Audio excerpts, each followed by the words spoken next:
বসন্ত এলেই লাল পলাশের আগুন রঙা রঙে সেজে ওঠে পুরুলিয়ার বনাঞ্চল। রাস্তার দুধারে শুধু সারি সারি লাল পলাশের বাগান।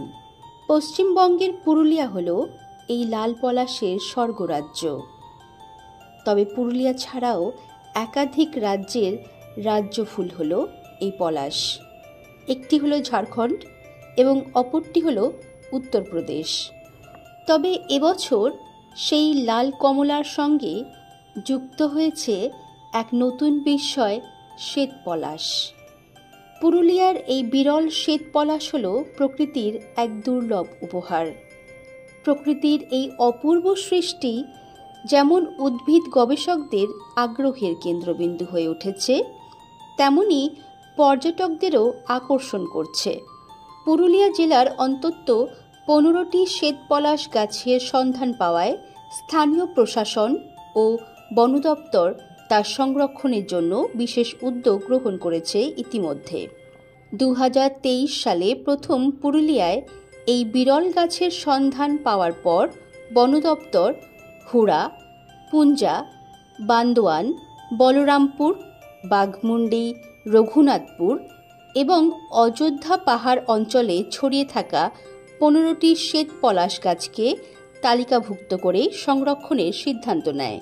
তবে শুধুমাত্র সংরক্ষণই নয়, বন দপ্তর এবং উদ্ভিদ গবেষকরা শ্বেত পলাশের সংখ্যা বৃদ্ধির জন্য টিস্যু কালচার এবং কৃত্রিম প্রজননের মাধ্যমে এর চারা তৈরির পরিকল্পনা করছে, যাতে অদূর ভবিষ্যতে এই বিরল উদ্ভিদ আরও বিস্তৃতি লাভ করতে পারে। শ্বেত পলাশের গুরুত্ব শুধুমাত্র তার বিরলতার মধ্যেই সীমাবদ্ধ নয়। গবেষকদের মতে এই উদ্ভিদ ঔষধি গুণেও সমৃদ্ধ। বিশেষজ্ঞদের মতে এই গাছের নির্যাস বিভিন্ন রোগ নিরাময়ে সহায়ক হতে পারে। তবে এই গাছের প্রতি মানুষের আগ্রহের অন্য এক কারণও রয়েছে। স্থানীয়ভাবে গুজব রয়েছে যে এর ছাল ও আঠা বিভিন্ন ভেষজ ঔষধ তৈরিতে ব্যবহৃত হয়। যদিও এই দাবিগুলির সত্যতা এখনও বৈজ্ঞানিকভাবে স্বীকৃতি লাভ করেনি, তবুও বিরলতার কারণে এর মূল্য বেড়েই চলেছে। পুরুলিয়া বহুদিন ধরেই তার লাল পলাশের জন্য বিখ্যাত।